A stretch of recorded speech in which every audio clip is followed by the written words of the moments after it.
So you want to do shiny, but you want to use an eco resin casting powder alternative. I use Eco Pour. Now, there's some reasons you might want to do this. Now, one might be that you're horrendously allergic to resin, or that you don't have an appropriate workspace for using something that gives off fumes as dangerously as resin. And the other thing might be that you want to do something that you can do with your kids. So, if you'll excuse the extreme close-up, it's a bit scary, isn't it? I'm going to show you a couple of ways that you can use these safe materials to make shiny things. So let me introduce you to the materials we've got. We have got some gilding flakes. Look at that colour. Isn't that beautiful? We've got a mica powder, and this is a colour flip one. Oh my goodness, where's all this black keep coming from? Ugh, mucky hands. So we have got gilding flakes, and look at that colour. We've got a mica powder, and this is a chameleon one from the Tiny Turner. I've got a few different colours of this we could play with, but I've just grabbed the purple for now. And we've got some gilding flakes, and these are from Just For You online. Now, I have got some size, and this is your magic ingredient. What we're going to do is we're going to put size onto our pieces. Now, size is, as it says here, is a liquid glue. It's from Spectrum Noir, as are the gilding flakes.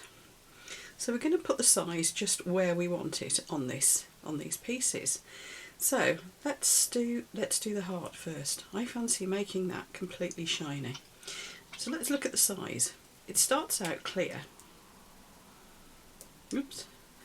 And I'm just going to basically sponge it all over the whole thing, which then makes an almighty sticky mess. And then we're going to leave it for 15 minutes to cure. So let's put that to one side. Now that one I'm going to cover completely in something. That's the idea. So can we have a completely covered metallic piece? This little piece I'm going to do half and half, maybe. Let's just do this half. These little sponges came with it, which is quite neat with the size. But any gilding glue you can use. Now what it does is it dries clear and it stays tacky. That's the idea. This one, let's do something different with. Let's see if we can do a little pattern. So I'm going to put a little bit of the size on a dot on my mat. And any noise you can hear from below, shut the door. Right, so, well, the house vacuuming, I don't know why. Rubbish timing. So, I'm sorry if you can hear strange noises in the background. So this one, I'm going to try and put some dots on it now. These are quite thick, these dots. It might take the size a bit longer to cure, but I just want to see if we can do it. Like I said, it only takes about 15 minutes. So hopefully we should have a result fairly quickly, all the same. Now the difficulty of working on white, I'm working on white so that you can see it well, basically. Obviously you can colour your Eco Pour, that's not a problem. Or you could paint it first even, couldn't you? If you don't fancy actually trying to do Eco Pour colours, you could just paint it, or dip it, or whatever you fancy. You can dab alcohol ink on them too. But there we are. So hopefully we've got some nice sticky areas, and we have got 3 different sort of effects. And I'm going to give that 15 minutes, by which time I'm hoping my other half has finished vacuuming, and we will be able to get on and try these powders and things. Right, it's been about 15 minutes. Now this one's going to take a bit longer to cure, so let's put him to one side. These have now dried and are just basically sticky, so let's take them one at a time. And we are going to... This one I just want the whole thing... Do I want the whole thing just shiny? I'll tell you what, let's try this. Let's just go in with the mica powder. So this one should colour flip. Let's see.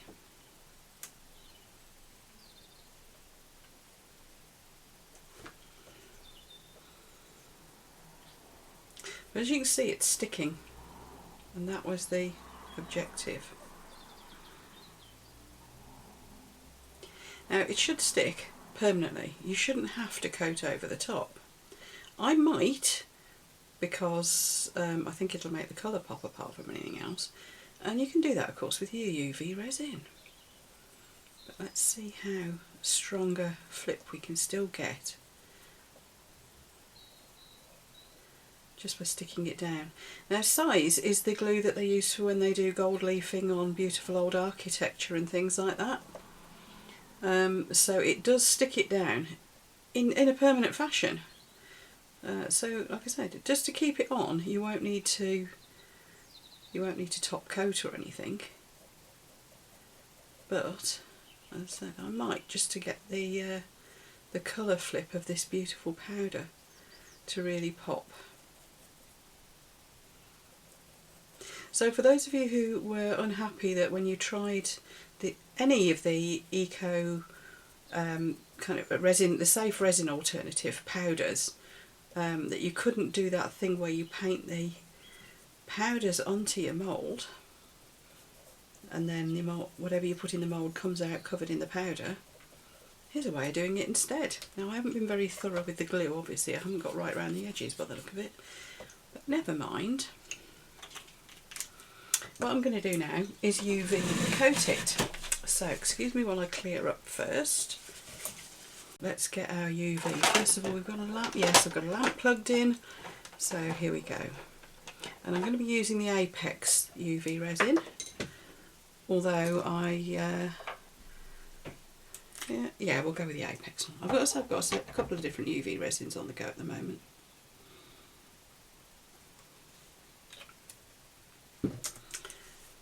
Now, let's paint this over. I don't know if you're picking up the colour flips where you are. We'll have a proper look at this close up to camera when it's finished.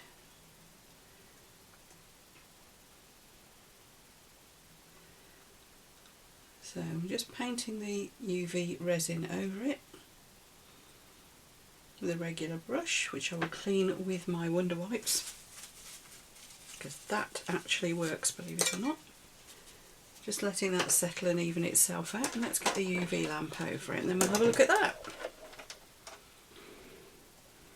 Okay, let's have a look. Yeah.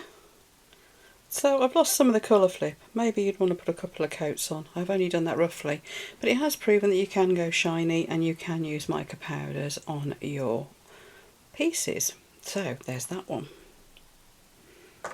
Right, let's bring this little guy in and we're going to try the actual Chameleon flakes with this. These flakes are beautiful. Look at this. Ooh. So we're going to do the same thing. Now I think we're going to get an even better effect with these, simply because they are flakes. They're more like a gilding material really, aren't they? Actually, you know what, let me bring this right up under the camera so you can see what I'm doing. The flakes are going everywhere.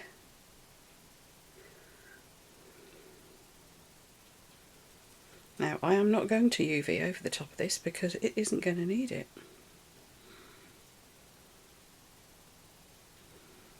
And as you can see, it's only sticking to the bit where I put the size, the glue. Isn't that amazing? And then you just brush off your surplus. Let's make sure I have covered all of the size there, because we don't want any random sticky patches, do we? There we are. So, brush off your surplus, which I'm just doing with my finger. And, oh, a little bit I missed on the corner there. And there you are. You have a shiny piece. Isn't that nice? And yeah, you could UV over the top of that. It would make the colour pop even more, but I'm rather liking that shiny satin finish. So, there you are. That's another way of doing it. So there's two. That's still slightly tacky. I haven't really finished curing it properly. I wonder if you could put another layer on using that tack that's built up.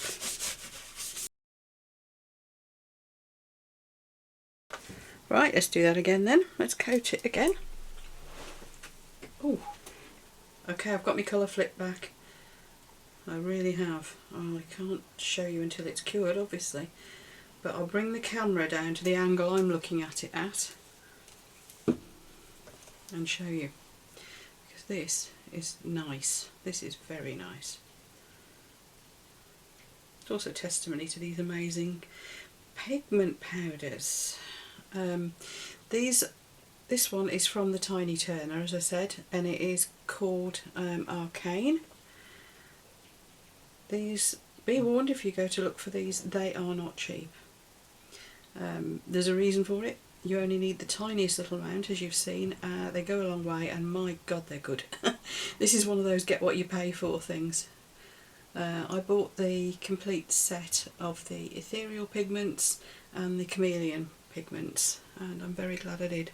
You can get them through Wendy from Toonpish Crafts, by the way. She's the authorised supplier for them.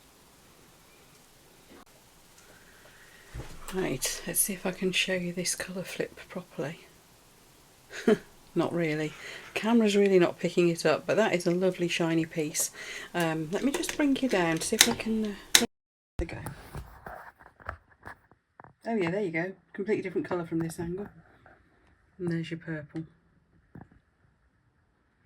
So yeah, it's a bit faffy, but you can use your mica powders of any sort, really, on a piece of Pico pour. So we've got two. We've got shiny, shiny, and we've got colour flippy. Now the next things I wanted to show you obviously is this, and then there's something I want to show you that's a little bit special as well. So let's get you nicely in shot. Now this is the dots, and I think I'm just going to powder over these. So I'm just going to try dusting over these dots with this one. This is called Inferno. I know some of you will be using makeup applicators, by the way. That's fine, that works too. I just kind of like brushes.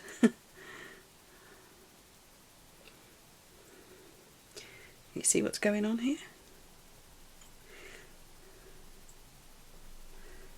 Oh, that's worked. Not tried this before, but I was fairly sure it would work.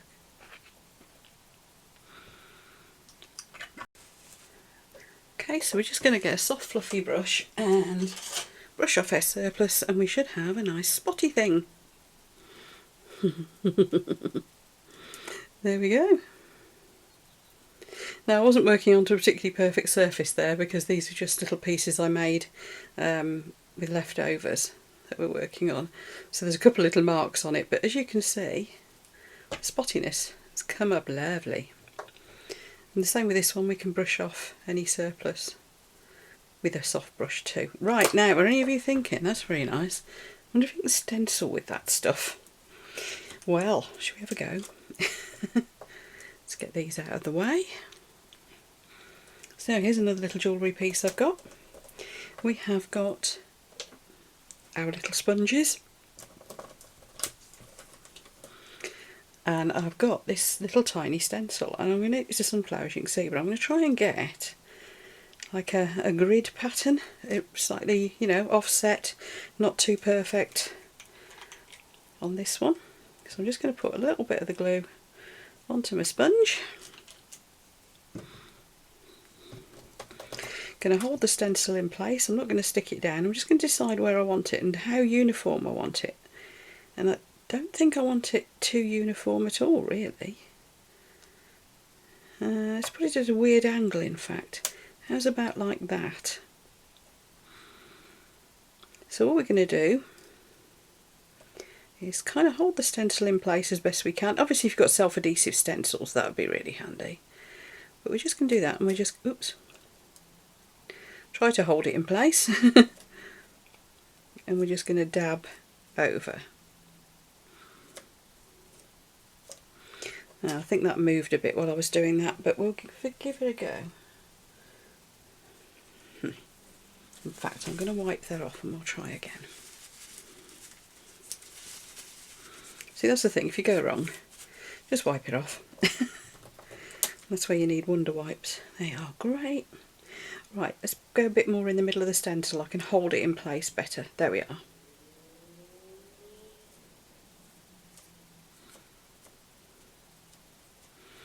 Yeah, self-adhesive stencils are the way to go, but this will be good enough to just show you what happens. And of course you could just wipe your little stencil off with your Wonder Wipe as well.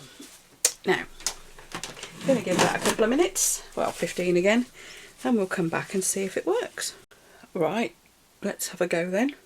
And we're going to try the gilding flakes. Now these are going to be the shiniest, aren't they? Because this is exactly what they're intended for. Now, watch this go everywhere. It just always does. It's so fine. Now, let's see if we can just lift off a little bit that we need.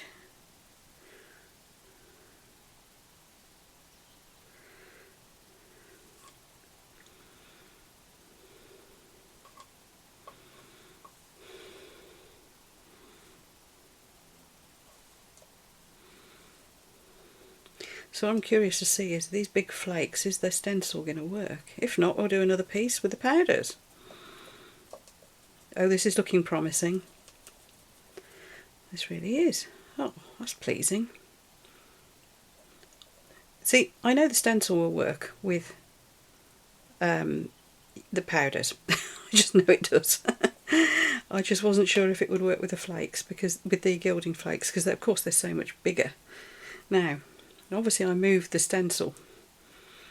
I made a bit of a mess of that, but you can see it's actually worked. So let's get a bigger piece and try again, and we'll do it with the powders.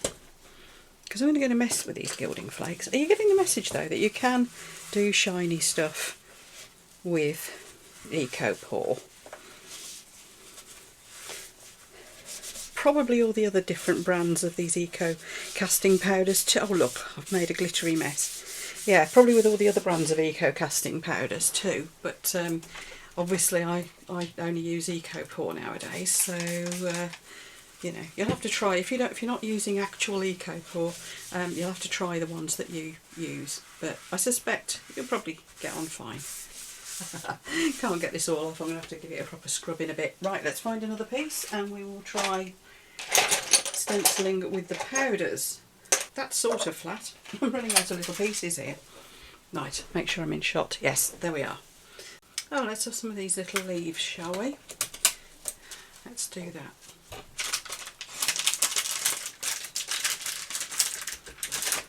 Right, let's see if I can hold the stencil in place better this time.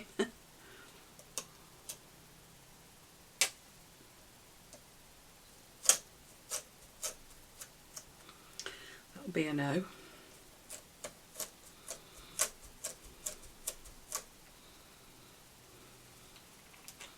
Not convinced I've got enough on this sponge now. It's probably dried a bit, hasn't it?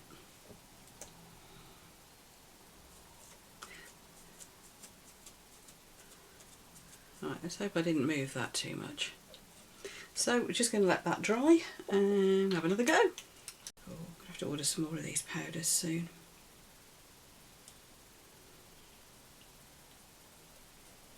Oh, there we are. That works.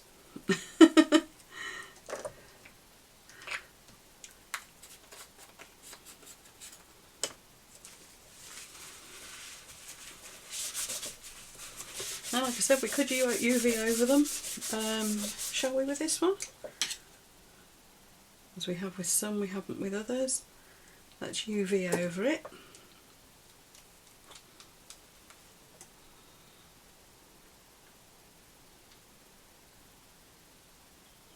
Give the whole thing like a wet look. I'm not worrying if I fill the little hole in that's meant for where the bail goes through, because you can just drill that out again afterwards.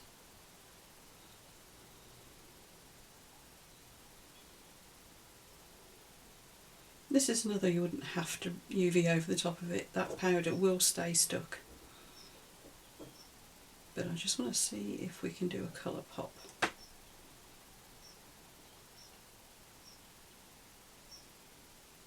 Okay, going to get the lamp on that for a minute. then we can have a proper look at all of them, and job done. We will have a verdict on whether these all work. I think it's looking good, don't you? Right, let's have a look then. Oh, looks like I overdid the top coat. I've got a little bit of overspill to run off, to snip out. Let's get the scissors on that, that's not a problem. But yeah, look, as you can see, stenciling worked, really worked. Oh, where's my precision cutters? That'll be better. Stencils worked, and I think we have an answer to our question. Can you do, here we are, can you do metallic effects on EcoPore and other brands of eco casting powders? You'll have to try for yourself, because as I said, I only ever use EcoPore, but I don't see why not. I think this verifies that you could use that on most things. So let's have a closer look. We have got stencil, we have got gold leaf, only that happens to be a pink one. We have got chameleon powders, more chameleon powders. That colour flips through all sorts of greens and things as well when you get the light right on it. And we have chameleon flakes.